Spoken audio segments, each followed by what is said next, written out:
इधर कांग्रेस अध्यक्ष सोनिया गांधी ने प्रधानमंत्री का बचाव किया है। दिल्ली में कांग्रेस वर्किंग कमेटी की बैठक में सोनिया ने कहा कि पीएम और पार्टी पर साजिश के तहत आरोप लगाए जा रहे हैं। सोनिया ने विपक्ष और टीम अन्ना पर निशाना साधा और कहा कि जिस तरह से आधारहीन आरोप लगाए गए वो दुखद है। सोनिया ने इसे बड़ी चुनौती बताते हुए कांग्रेस कार्यकर्ताओं को कड़ी परीक्षा के लिए तैयार रहने को कहा।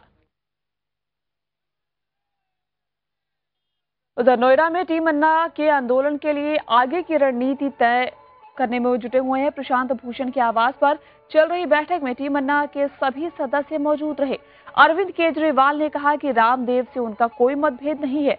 हालांकि केजरीवाल ने फिर कहा कि नाम लेकर आरोपियों को शर्मिंदा किया जाना जरूरी है। कल नाम को लेकर ही मंच पर रामदेव और केजरीवाल में मतभेद सामने आ गए थे। केजरीवाल तो इसके बाद मंच छोड़कर भी चले गए थे।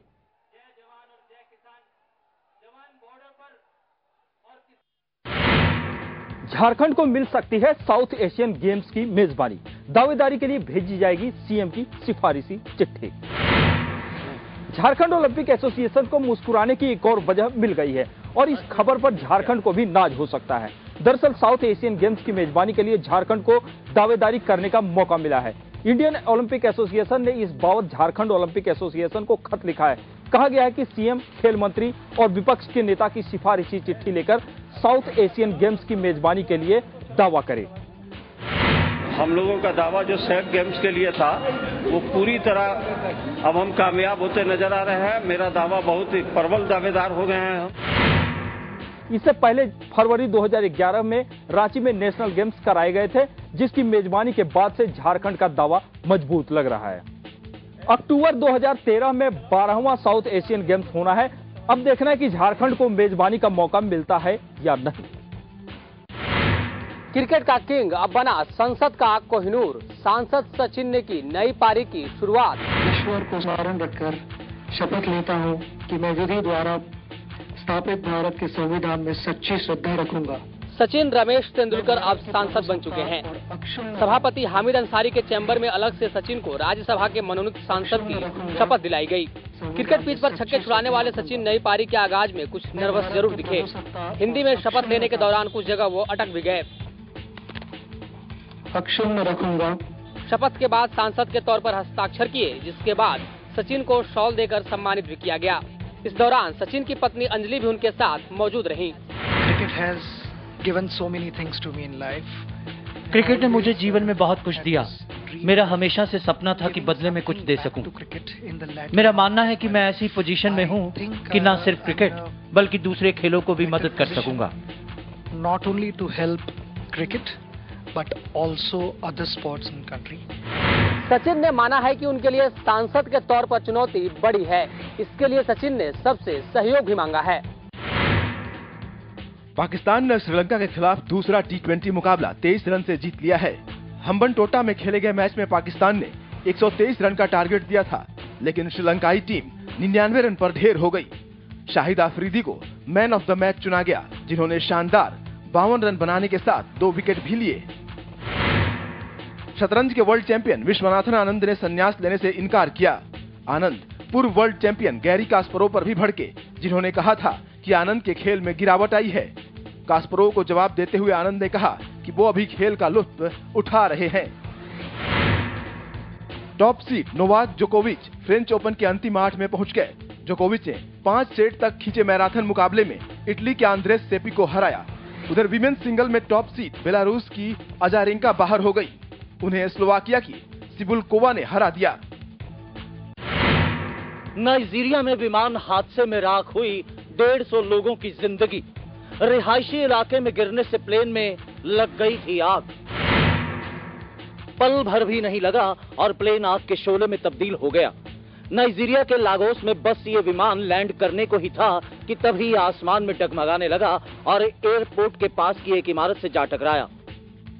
इमारत से टकराते ही दाना एयरलाइंस के इस प्लेन के परखच्चे उड़ गए और टुकड़े चारों तरफ बिखर गए।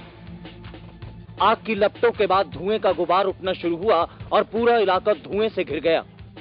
जब तक राहत बचाव की कोशिशें तेज होती, सब कुछ खाक हो चुका था। प्लेन में सवार सभी 153 लोगों की मौत हो चुकी थी।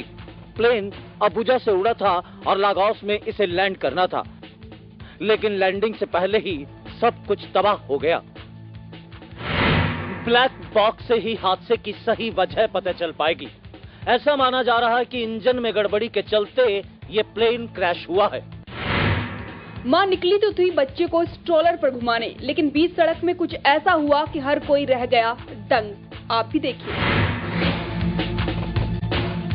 अचानक स्ट्रोलर से मां का हाथ छूटा और स्ट्रोलर समेत बच्चा सड़क पर लुढ़कने लगा। अमेरिका के सिएलेट शहर में स्ट्रोलर में बैठा बच्चा बेधड़क सड़क पर सरकता ही जा रहा था।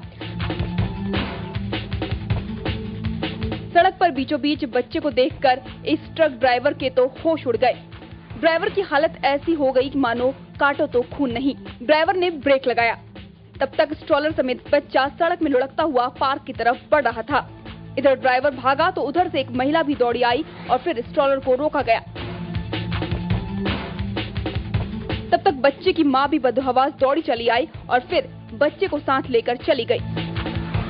मां की छोटी सी लापरवाही ने बच्चे की जान जोखिम में डाल दी थी। गनीमत रही कि बच्चे को कोई चोट नहीं आई। पाकिस्तान के कबायली इलाके में एक ड्रोन हमले में कम से कम 15 लोग मारे गए। इस इलाके में 3 दिन से लगातार ड्रोन हमले हो रहे हैं, जिसमें 2 दर्जन से ज्यादा लोगों की जान जा चुकी है। कोलंबिया के तटीय इलाके में तूफान ने हाहाकार मचा दिया। तूफान से मची तबाही में हजारों घरों की छतें उड़ गईं और करीब 5000 लोग बेघर हो गए। सैकड़ों लोगों को चोटें भी आईं, जिनमें से कई की हालत गंभीर है। चीन में एक हिम्मती बस ड्राइवर की बड़ी तारीफ हो रही है, जिसने जान पर खेलकर मुसाफिरों की जान बचाई। दरअसल बस ड्राइविंग करते सामने से एक मेटल का टुकड़ा शीशे को तोड़ते हुए सीधे ड्राइवर के पेट में घुस गया। इसके बावजूद ड्राइवर ने बस से संतुलन नहीं खोया। आगे जाकर बस को सुरक्षित रोक लिया, लेकिन ड्राइवर की जान नहीं बच सकी। ब्रिटेन की शाही गद्दी पर महारानी के 60 साल पूरे। डायमंड जुबली पर लंदन में मची रही धूम।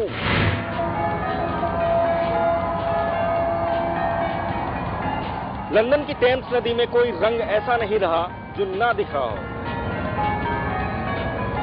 सैकड़ों सतरंगी नाव और हजारों के हुजूम ने समा ही बांध दिया। ये खास मौका ब्रिटेन की महारानी एलिजाबेथ के लिए था, जिनको शाही गद्दी पर बैठे 60 साल हो गए।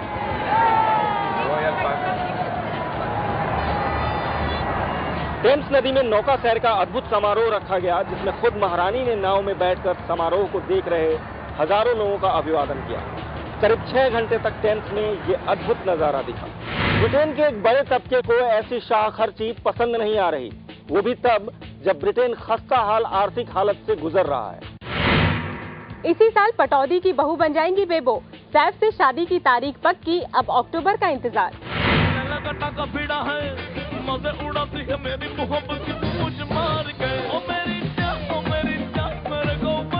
प्यार की पुंगी नहीं, अब तो शादी का बाजा बजेगा। तारीख पर भी खुद मां शर्मिला टैगोर ने मुहर लगा दी। अब 16 अक्टूबर का इंतजार करिए, जब सैफ और करीना का ब्याह होगा। तारीख के साथ जगह भी तय हो गई, जो पटौदी के नवाब के पुश्तैनी घर पर होगी। वैसे अरसे से इस जोड़ी की शादी की अटकलें थी, लेकिन बेबो के पास वक्त ही कहाँ था। छम्मक छल्लो तो इस वक्त सबको अपनी ताल पर नचा रही हैं।